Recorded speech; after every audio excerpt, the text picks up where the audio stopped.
Today we're talking about absolute value and evaluating expressions. Absolute value is actually a bit of a review. It talks about, when we first talked about integers, we talked about absolute value.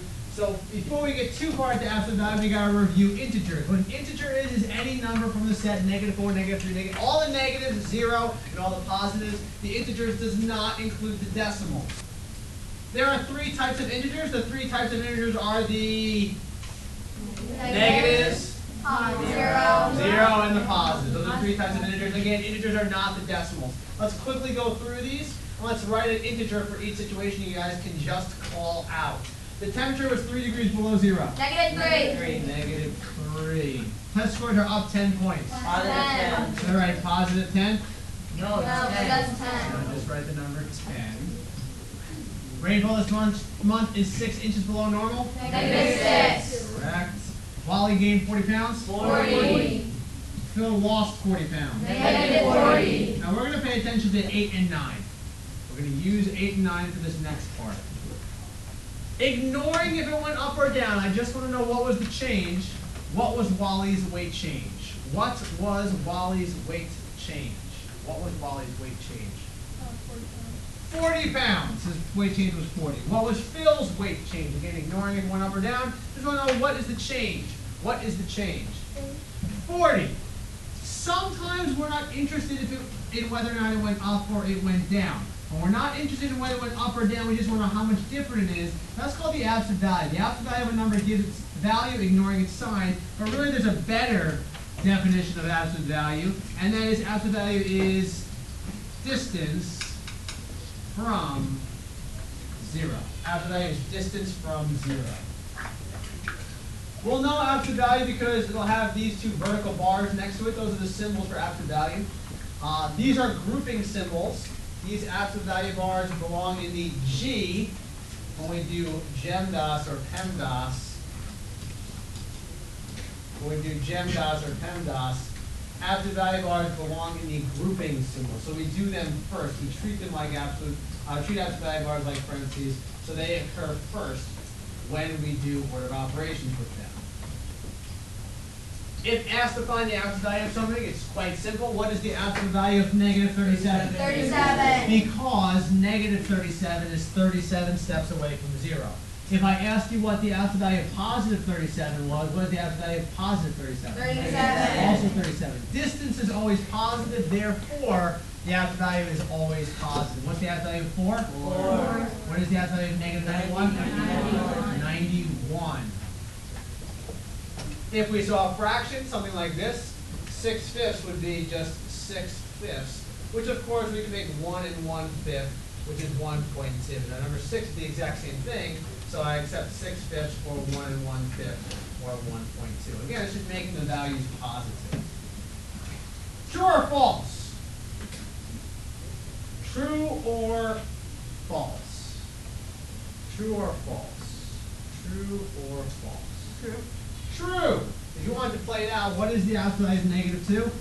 2. That's also 2. That is true. Let's do another one. How about that orange one? True or false? Please turn that off. Yes. False. False. Why? Because you can't equal the negative. Well, the thing is, this is flipped backwards. It's like the 5 is still a 5. The absolute value of -5 is 5, and they are the same thing.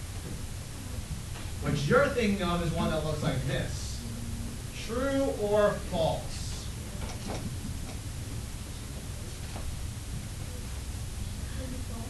This one's false because the absolute value of 6 is 6, and this one is still -6. That would be false. We okay with that concept? Just trues and falses, whether or not they're true or not.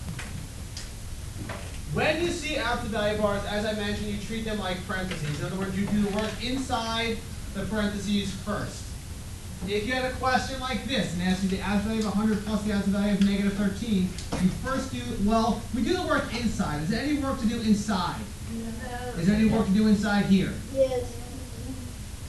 Well, no, there's not. There's no addition, subtraction, multiplication, or division. There's no work to do inside of them.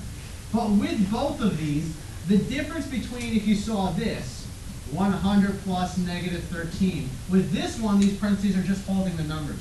With these ones, when you're done with the work, you actually have to change them. The absolute value of 100 is 100. The absolute value of negative 13 is 13, and 100 plus 13 is 113. Here's another example of what I'm talking about.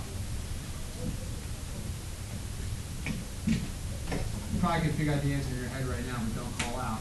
No work to do inside, no work to do inside. What is the absolute value of negative 6? 6. What is the absolute value of 2? 2. And of course, 6 plus 2 is 8. This is where some students get into trouble. A question like number 8. This is one that students get wrong quite a bit. Here's what they do incorrectly. They'll say, oh, I know absolute value bars. Mr. Mitchell talked about this. He said all you do is make everything positive. So I'll make a 40 positive, and I'll make a 7 positive, and it'll be 47.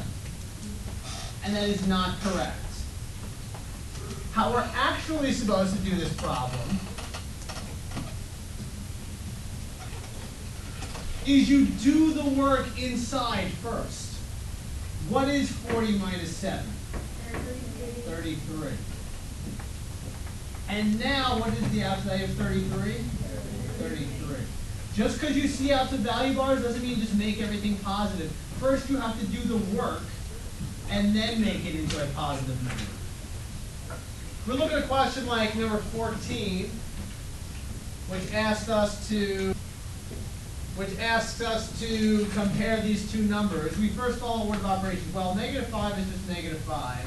On this side, the absolute value of 0 minus 8, we do the work inside first. Don't make them both positive. Keep, change, change.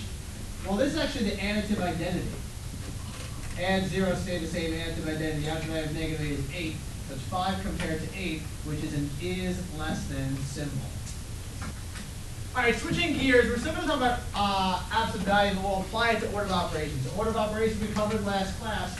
Order of operations, when we see multiple operations in the same expression, we follow order of operations all the time. We really have to focus on order of operations, which, by the way, has 4 steps, not 6 steps in the order of operations. Parentheses 1, or grouping symbols, 1. Exponents 2, multiplication division is the 3rd step, addition subtraction is the 4th step. We use and we follow order of operations. What we have to talk about, though, is what happens if we're asked to evaluate something when there's a variable in there. Now, you can't evaluate if there's a variable in there. We actually have done this exact question. This says 4w minus 3, evaluate this, but it gives you a clue. It says that w is actually 6. So all I'm going to do is the exact same order of operations, but I have to have one extra step of plugging in. You know that this is not 46, right? Because this is not 40w. That's 4 times w. 40w makes no sense. This is 4 times 6. So what we're going to do is get in the habit of plugging in using parentheses. Everything stayed the same, but instead of w, I'm going to put 6. And then we follow our order of operations. 4 times 6 is 24 minus 3, which is 21. So all you're going to do, and for this one included, is just plug in your value and then do order of operations.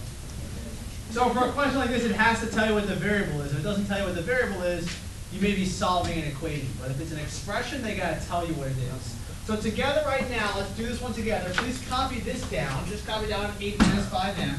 Just copy down 8 minus 5m, then put your pencils down. All right, so the next step is just we rewrite everything, except instead of m, we use parentheses, plug in the value. And then once you've plugged it in, you guys have all written it down, once you've plugged it in using parentheses, go ahead and evaluate that and figure out what it's equal to. So 5 times 4 is 20. This comes first. 8 minus 20, which is, of course, keep, change. They fight the negatives win by 12. Negative 12. You will see absolute value in there. You will see regular expressions. We will see absolute value. I do want to talk about a couple important ones, though. Before we do this one, I want you to try this one. Evaluate if m equals negative 5. Go ahead and do that one. Evaluate if m equals negative 5. Go ahead and do that one. after giving you some time to evaluate, I expect to see two answers. The two answers I expect to get are -3 and 7. Those are the two answers I expect to get. Let's see how it works. This says -m, so whatever m is, I want you to make it a negative version of m, and then oh yeah, add 2. So we're going to just plug in. M is -5. So a negative would be a positive. A lot of you guys probably got -3. You thought, well, it is negative, so let me make it negative. Well, it's already a negative, so it says make a negative whatever m is. Again, m is -5, so a negative makes it a positive. 6 is one that I definitely want to talk about because there's a star next to it, because it's the type of question that students always tend to get wrong. Watch this one. We're just going to plug in. 8 plus 2, absolute value bars, m is -4. That's a -4. -4 minus 5. Anyone stay with me? What's the first thing I should do? Inside the absolute value bars, I do this first. Do we do subtraction? No. We do keep, change. So inside the absolute value bars, 8 plus 2 times the absolute value of -9. I'm going to rewrite it over here. 8 plus 2 times the absolute value of -9. What do you think students do? They usually get this question wrong. What do you think students do incorrectly? What do you think students do incorrectly? It's a very tempting thing for students to do. What do you think they do? They think that we should be doing 2 times 9. No?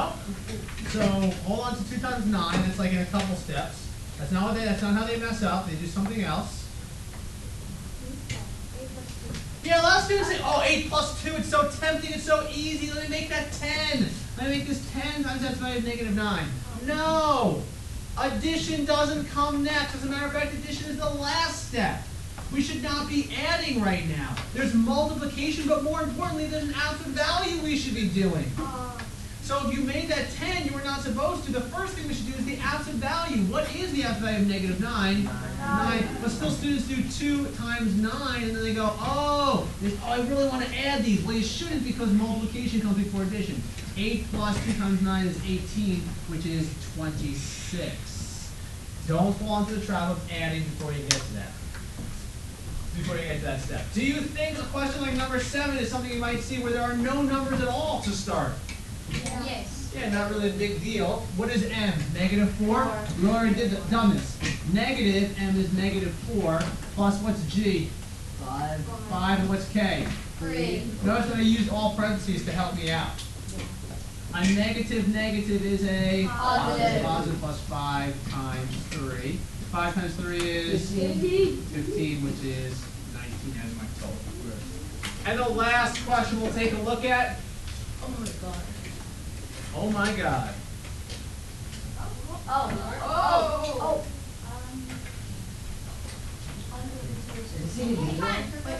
Is this even legal?